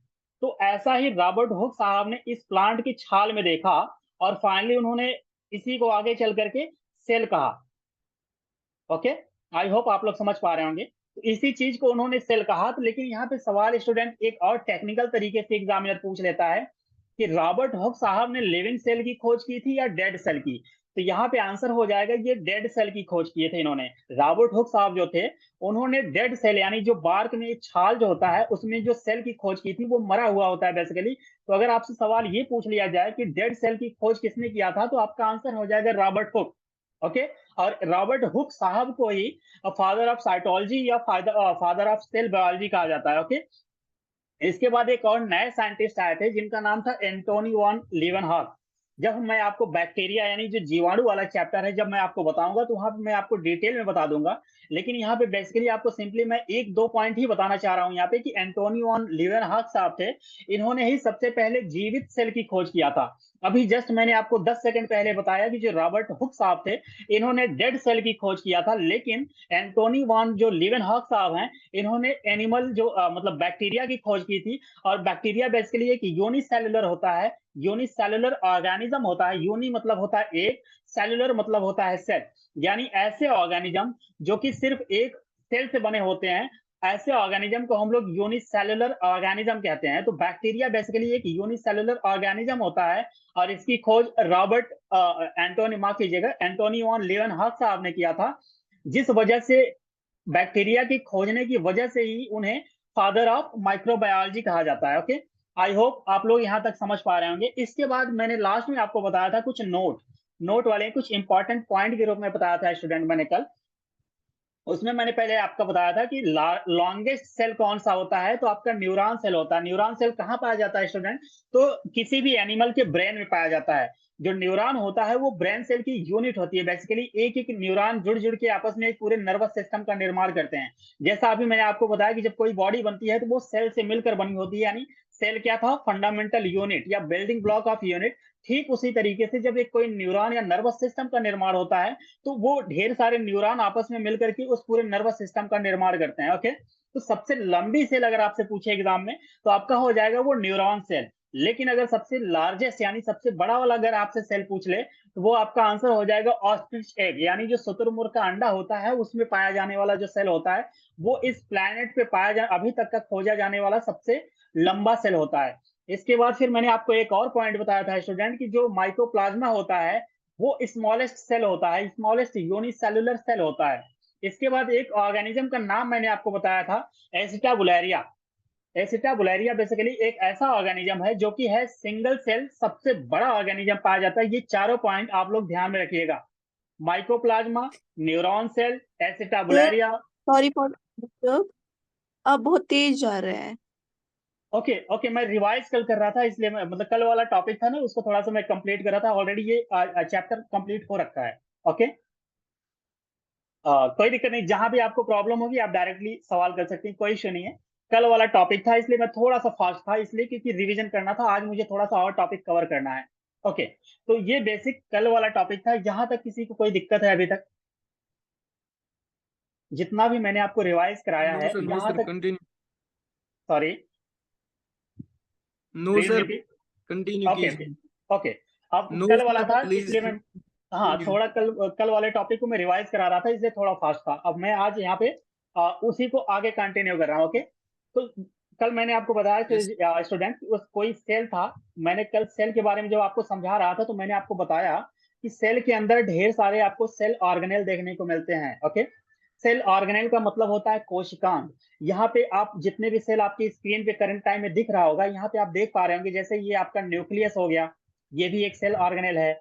ये आपका स्मूथ एंडोप्लाज्मिक रेटिकुलम हो गया, यानी एक सेल ऑर्गेनेल, ये भी आपको देखने को मिलेगा। फिर यहाँ पे आप देख पा रहे होंगे गोल्गी बॉडीज आपको दिख रहा है, ये माइटोकॉन्ड्रिया दिख रहा है, ये जितने भी सेल ऑर्गेनेल आपको आज दिख रहे हैं यहाँ स्क्रीन पे, आज उन्हीं के बारे में हम लोग डिटेल में अध्ययन करेंगे। और मोटे तौर पे मैं आपको बता दूं, आपके एग्जाम के लिए 10 ऐसे सेल ऑर्गेनेल हैं जो कि इंपॉर्टेंट है। उसमें कौन कौन सा पॉइंट है, वो कितना इंपॉर्टेंट है, मैं आपको वहां पे बताते चलूंगा। ओके, तो हम लोग आज के टॉपिक को जो फ्रेश स्टार्ट कर रहे हैं, इसमें एक एक करके स्टार्ट कर रहे हैं। तो पहला जो आपके सामने आज का सेल ऑर्गेनेल देखने को मिलेगा स्टूडेंट, वो आपका हो जाएगा सेल वॉल, यानी कोशिका भित्ति। आप लोगों ने आई होप जो भी नॉन बायोलॉजी बैकग्राउंड के होंगे, अगर वो सुने होंगे तो बहुत अच्छी बात है, अगर वो नहीं सुने होंगे तो आप उसके बारे में आज जानेंगे और डिटेल में जानेंगे। ओके, तो सेल वॉल क्या होता है स्टूडेंट? जब भी ये कोई सेल होती है, जैसे मान लीजिए कोई सेल आपके सामने दिख रहा है स्क्रीन पे, मैं बनाने की कोशिश कर रहा हूँ, इसके जो चारों तरफ इसे इस सेल को जो घेरे घेरे रहती है, यानी जो इसकी आउटर मेम्ब्रेन होती है इसकी, इसी को हम लोग बोलते हैं सेल वॉल। यानी आप यूं कह लीजिए कि सेल वॉल क्या होता है, कि ये आउटर मोस्ट आपका लेयर होता है जो कि सेल को चारों तरफ से घेरे रहता है। इसके बाद इस पर्टिकुलर पॉइंट से सबसे ज्यादा इंपॉर्टेंट जो पॉइंट आपको देखने को मिलेगा वो ये हो जाएगा स्टूडेंट, कि जो सेल वॉल होती है ना, वो सिर्फ और सिर्फ प्लांट सेल में पाई जाती है। और ये पॉइंट आप लोग ध्यान में रखिएगा, कई एग्जाम में ये सवाल पूछ रखा है। ओके, तो सेल वॉल जो होती है स्टूडेंट, ये सिर्फ और सिर्फ प्लांट सेल में पाया जाता है, ये एनिमल सेल में एब्सेंट होता है। यही पॉइंट बहुत ही इंपॉर्टेंट है। इस पॉइंट को मैं आपको पीडीएफ ये प्रोवाइड कर दूंगा, आप लोग सिर्फ समझने की कोशिश कीजिएगा। ये सबसे ज्यादा इंपॉर्टेंट है कि सेल वॉल जो होता है ये एनिमल सेल में एब्सेंट होता है, ये सिर्फ और सिर्फ आपको प्लांट सेल में देखने को मिलेगा। ओके,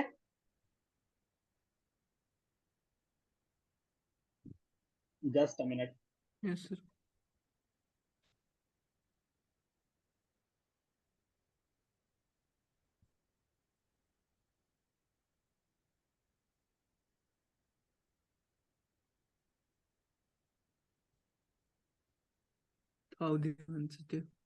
थोड़ा सा 1 सेकंड, टेक्निकल इशू आ गया है इसमें, और कोई इशू नहीं है, और सॉल्व हो जाएगा।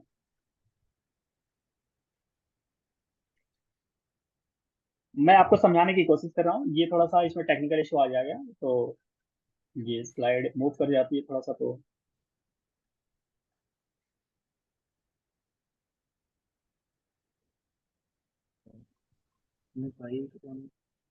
Okay, just a second, resolve हो गया। ओके, तो जो सेल वॉल है स्टूडेंट, वो मैंने आपको पहला पॉइंट ये बता दिया कि ये एनिमल्स जो एनिमल सेल होता है, इसमें ये एब्सेंट होता है, ये सिर्फ और सिर्फ प्लांट सेल में पाया जाता है।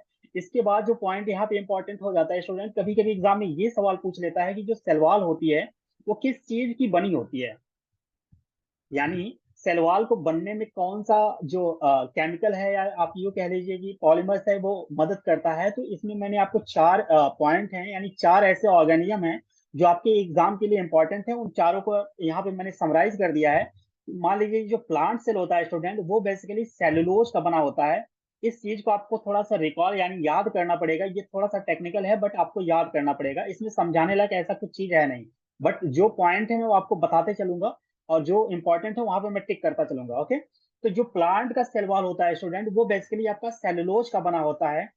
और जो एल्गी होता है, एल्गी यानी जिसे हिंदी में हम लोग शैवाल बोलते हैं, एल्गी भी जो होता है स्टूडेंट, वो आपका सेलुलोज का बना होता है। ओके, इसके बाद अगर फंजाई की बात किया जाए, जिसे हम लोग कवक बोलते हैं, फंजाई जो होता है स्टूडेंट, वो काइटिन का बना होता है। ये पॉइंट आपके लिए इंपॉर्टेंट हो जाता है, ये मल्टीपल टाइम एग्जाम में पूछ चुका है कि फंजाई का जो सेल वॉल होता है वो किस चीज का बना होता है, तो वो काइटिन का बना होता है। इसके अलावा एक और इंपॉर्टेंट पॉइंट है, बैक्टीरिया। बैक्टीरिया का जो सेल वॉल होता है स्टूडेंट, वो पेप्टाइडोग्लाइकन एंड म्यूरिन का मिलकर के बना हुआ होता है। ये कई बार एग्जाम में सवाल पूछा हुआ है। ओके, तो बेसिकली 4 मैंने आपको यहाँ पे एग्जांपल बताया, प्लांट का बताया, जो प्लांट होता है वो बेसिकली उसका सेल वॉल जो होता है वो सेलुलोज का बना होता है, एल्गी का सेलुलोज का बना होता है।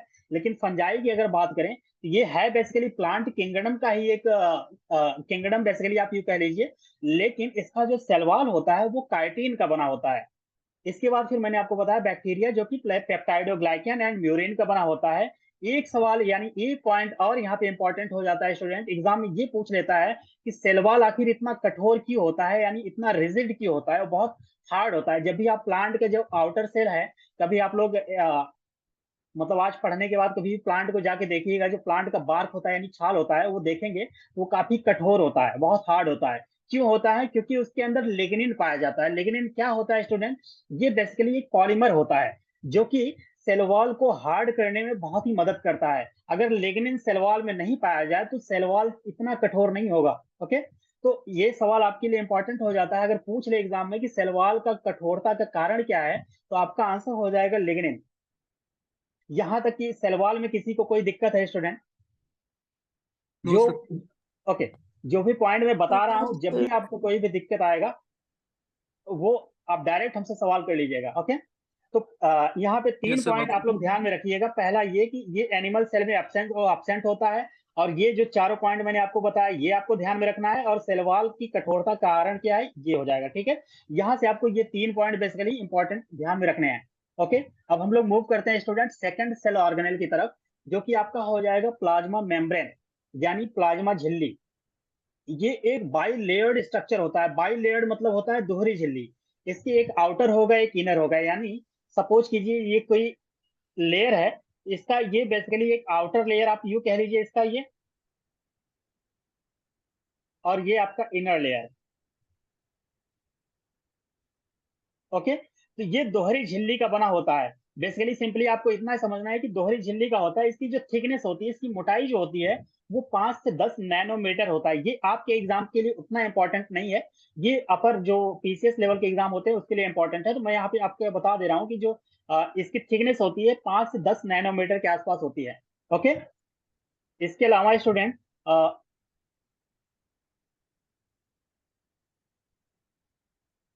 ओके, ये किस चीज का बना होता है ये आपके लिए इंपॉर्टेंट हो जाता है। ये बेसिकली स्टूडेंट जो है वो फास्फोलिपिड का बना होता है। फास्फो मीन्स होता है फॉस्फेट, और लिपिड मतलब होता है लिपिड। यानी ये दो चीजों से मिलकर के बना होता है, एक फॉस्फेट और एक लिपिड।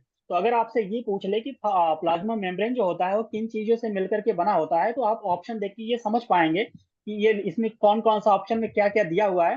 तो ये दो चीजों से मिलकर के बेसिकली बना होता है, एक फॉस्फेट हो गया, एक लिपिड हो गया। तो किसी को दोनों को कंबाइंड कर देंगे अगर, उसी को हम बोलते हैं फास्फोलिपिड। ओके, ये एक सेमी परमिएबल मेम्ब्रेन होता है। मैं मेम्ब्रेन के बारे में आपको थोड़ा सा समझाने की कोशिश करता हूँ यहाँ पे, कि मेम्ब्रेन बेसिकली दो तरीके का होता है स्टूडेंट।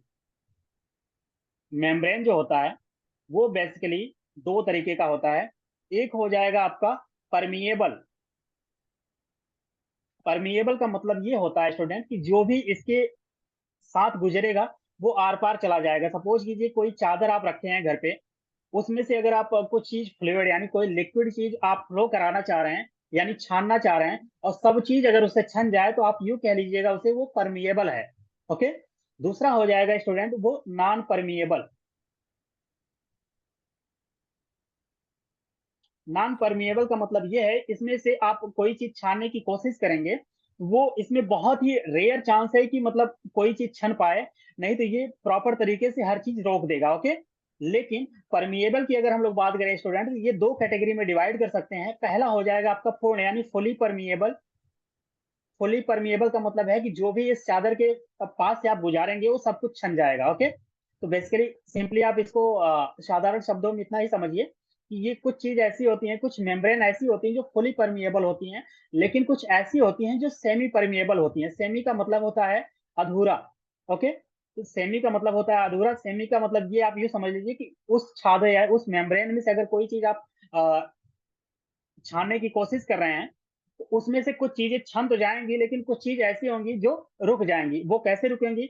उसका जितना भी छेद होगा, यानी जो भी उसके अंदर जो छेद आपको देखने को मिलेगा, उसमें से जो मतलब ट्रेवल कर सकती है यानी बाहर जा सकती है वो तो चली जाएंगी, लेकिन उस छेद से जो बड़ी बड़ी चीजें आपको देखने मिलेगी जिसका साइज बड़ा होगा वो नहीं जा पाएगा। यानी आप उसे कह सकते हैं कि वो सेमी परमिएबल है। तो ठीक उसी तरीके से जो प्लाज्मा मेम्ब्रेन होता है स्टूडेंट, ये सेमी परमिएबल होता है, यानी हर चीज को ये नहीं छान पाता है। यानी इसके इस मेम्ब्रेन से अगर हर चीज कोई चीज गुजारे हैं, तो जो उसके मतलब साइज होगी, साइज के बेस पे वो कुछ चीजों को छान के रख देगा और कुछ चीज उससे प्रभावित होकर चली जाएंगी। ओके, तो बेसिकली दो पॉइंट यहाँ पे आप ध्यान में रखिएगा। पहला मैंने आपको बताया कि ये फास्फोलिपिड का बना होता है। दूसरा पॉइंट ध्यान में ये रखने वाली बात है कि ये सेमी परमिएबल होता है। ये आपके एग्जाम में आ चुका है, इसलिए मैंने इस पॉइंट को यहाँ पे रखा हुआ है। ओके, अगर प्लाज्मा मेम्ब्रेन के काम की बात किया जाए स्टूडेंट, ये क्या काम करता है? ये किसी सेल के चारों तरफ बाउंड्री बनाता है और उसे एक शेप देता है। शेप मतलब उसकी एक आकृति उसको प्रोवाइड कराता है। ओके, तो बेसिकली ये कुछ पॉइंट है। इसके बाद एक पॉइंट आपके लिए एग्जाम में ये इंपॉर्टेंट हो जाता है स्टूडेंट की प्लाज्मा मेम्ब्रेन से मिलता जुलता एक मॉडल है जिसे हम लोग बोलते हैं सर आप fluid mosaic model. Sorry, repeat sir कीजिएगा, आप स्क्रीन नहीं आ सर आवाज आपकी प्रॉपर नहीं है, फिर से बोलिएगा प्लीज। Sir hello. स्क्रीन नहीं आ रही है आपकी सर। पता नहीं मुझे प्रॉब्लम है नेटवर्क की, यहाँ आपकी साइड से कोई इश्यू है। मेरी तरफ से पूरी हमें तरीके से ये सबको चल रहा आपकी है, स्क्रीन ठीक तरह से आ रही है। स्क्रीन सबको शायद शो सर कर रहा आपकी होगा। स्क्रीन ठीक तरह से आ रही है, ये जो बोल रहा है उसके नेटवर्क में कुछ इश्यू होगा। Okay okay okay okay okay okay, वही वही। ओके, ये अभी 4 मिनट बाद ये कैंसिल हो जाएगा, फिर मुझे रिकनेक्ट करना पड़ेगा। ओके, ये टाइमिंग होने वाला है 40 मिनट का, उस वजह से। तो मैं अभी ये बताया स्टूडेंट आपको कि जो प्लाज्मा मेम्ब्रेन है उसमें एक मॉडल दिया गया था। ये मॉडल सिंगर और निकोलसन दो साइंटिस्ट थे, उन्होंने ये मॉडल दिया है। सिर्फ आपको इतना जानना है कि फ्लूइड मोज़ेक मॉडल किस साइंटिस्ट ने दिया है। और ये आपका नाम हो गया, एक नाम था साइंटिस्ट का सिंगर, दूसरे का नाम था आपका निकोलसन। ये दो साइंटिस्टों ने मिलकर के इस मॉडल को दिया था। अब दूसरा पॉइंट यहाँ से ये बन जाता है स्टूडेंट कि फ्लूइड मोज़ेक मॉडल जो है वो किस सेंस में यानी किस सेल ऑर्गेनेल के बारे में बात करता है। तो आपका यहाँ पे आंसर ये हो जाएगा कि ये प्लाज्मा मेम्ब्रेन के बारे में बात करता है। ओके, 2 पॉइंट यहाँ से निकल के आएंगे आपके एग्जाम में सवाल। ओके, तो बेसिकली यहाँ पे मैंने आपको 4 पॉइंट बताया है, इस 4 पॉइंट को मैं एक बार रिपीट कर दे रहा हूँ, आप लोग उस पॉइंट को ध्यान में रखिएगा। पहला मैंने ये बताया कि ये फास्फोलिपिड का बना होता है। दूसरा पॉइंट मैंने आपको ये बताया कि ये सेमी परमिएबल होता है। ओके, आई होप आप सभी लोग सेमी परमिएबल का मतलब आप समझ पा रहे होंगे। इसके बाद तीसरा पॉइंट मैंने आपको ये बताया स्टूडेंट कि फ्लूइड मोज़ेक मॉडल एक इसी प्लाज्मा मेम्ब्रेन से संबंधित एक मॉडल है जिसको दो साइंटिस्टों ने मिलकर के दिया था। उन साइंटिस्टों का नाम आपसे पूछ लेता है, एक का नाम था सिंगर, दूसरा का नाम था निकोलसन। आई होप यहां तक किसी को कोई दिक्कत नहीं हुआ होगा। ओके, अब हम लोग मूव करते हैं स्टूडेंट। थर्ड जो प्लाज्मा मतलब सेल ऑर्गेनेल है माइटोकॉन्ड्रिया, ये आपके एग्जाम के लिए सबसे ज्यादा इंपॉर्टेंट यही है क्योंकि अक्सर आपसे सवाल यहीं से पूछा जाता है माइटोकॉन्ड्रिया से। ओके, ये भी एक बाइलेयर्ड स्ट्रक्चर होता है। इसकी भी खोज जो है वो अल्टमन साहब ने किया था। आप लोग पूरा नाम ध्यान रखने की जरूरत नहीं है, सिर्फ अल्टमन याद कर लेंगे तो काम आ जाए क्योंकि ऑप्शन में अक्सर अल्टमन ही दिया होता है। ओके, तो अगर आपसे ये पूछे कि माइटोकॉन्ड्रिया की खोज किसने किया था तो वो उस साइंटिस्ट का नाम था अल्टमन। ओके, इन्होंने जब इसको खोजा था स्टूडेंट तो सबसे पहले इन्होंने इसको माइटोकॉन्ड्रिया नहीं कहा था, इन्होंने इसे कहा था बायोब्लास्ट। इस पॉइंट को थोड़ा सा आप ध्यान में रखिएगा, आपके एग्जाम से थोड़ा सा ऊपर की चीज है बट ये इस पॉइंट को आप लोग ध्यान में रखिएगा क्योंकि ये सवाल अक्सर आए हुए हैं और पूछ लेगा तो हो सकता है रिपीटेड सवाल में आपको देखने को मिल जाए। ओके, तो अगर आपसे खोज के बारे में पूछे कि माइटोकॉन्ड्रिया की खोज किसने किया था तो अल्टमन अल्टमन साहब ने किया था। लेकिन अगर आपसे ये पूछ ले स्टूडेंट कि माइटोकॉन्ड्रिया का नाम किसने दिया था तो वो बेंडा साहब थे। ये दूसरे साइंटिस्ट है, बेंडा इनका नाम है, इन्होंने ही इसको माइटोकॉन्ड्रिया कहा। अल्टमन साहब ने इसे बायोब्लास्ट के नाम से पुकारा था, लेकिन माइटोकॉन्ड्रिया जो शब्द वर्ड या यूज किया था वो बेंडा साहब ने किया था। माइटोकॉन्ड्रिया को कुछ और नामों से जाना जाता है स्टूडेंट, वो नाम आपके हो जाएंगे power house of the cell. इस पॉइंट को आप लोग ध्यान में बिल्कुल रखिएगा। डायरेक्ट सवाल पूछता है कि वो कौन सा सेल ऑर्गेनेल है जिसे power house of the cell कहा जाता है। ओके, तो आपका आंसर हो जाएगा माइटोकॉन्ड्रिया। या डायरेक्टली ये पूछ लेगा कि माइटोकॉन्ड्रिया को और किन नामों से जाना जाता है तो power house of the cell के नाम से जाना जाता है। इसी इसी माइटोकॉन्ड्रिया को हम लोग energy currency of the cell कहते हैं।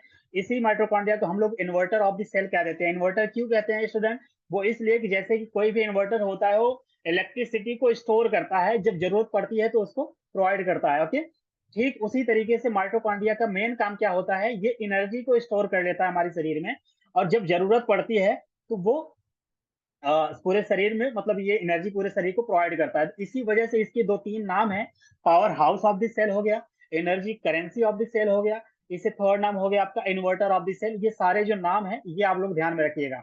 अब सवाल ये उठता है स्टूडेंट की जो माइटोकॉन्ड्रिया होती है वो हर सेल में अलग अलग यानी हर सेल ऑर्गेनिज्म में अलग अलग पाई जाती है, इसका कोई फिक्स नंबर नहीं है। यानी आप यूं समझिए कि जैसे बैक्टीरिया हो गया उसमें कुछ और नंबर में पाया जाएगा, ह्यूमन में कुछ और नंबर में पाया जाएगा, लेकिन ये कहाँ नहीं पाया जाता वो आपसे सवाल पूछ लेता है। जो ह्यूमन का आरबीसी होता है, आरबीसी का जो फुल फॉर्म है स्टूडेंट वो आपका हो जाएगा रेड ब्लड सेल। ओके, इसका फुल फॉर्म हो जाता है, ये जब ब्लड वाला मैं टॉपिक आपको बताऊंगा तब मैं आपको डिटेल में बताऊंगा कि आरबीसी आखिर होता क्या है। तो आरबीसी का जो फुल फॉर्म है वो रेड ब्लड सेल होता है। ये हमारे ब्लड में एक पार्ट पाया मतलब पाया जाने वाला एक पार्ट है। इसमें ये जो माइटोकॉन्ड्रिया होता है स्टूडेंट ये नहीं पाया जाता। ओके, बेसिकली लेकिन जो हमारा लीवर है जिसे हम लोग यकृत बोलते हैं उसमें ये आपको ढेर सारे देखने को मिलेंगे। मतलब ये आप 1000 से 1200 के आसपास भी आप देखने को पा जाएंगे एक ही सेल में। ओके, अब ये स्टॉप होने वाला है स्टूडेंट, क्योंकि टाइम कवर हो गया। मैं दोबारा इसको कनेक्ट करता हूँ, फिर इस क्लास को आगे लेके चलते हैं, क्योंकि पूरा डिटेल बताना इसको पॉसिबल नहीं हो पाएगा। जस्ट अ मिनट, ये कैंसिल होने वाला है।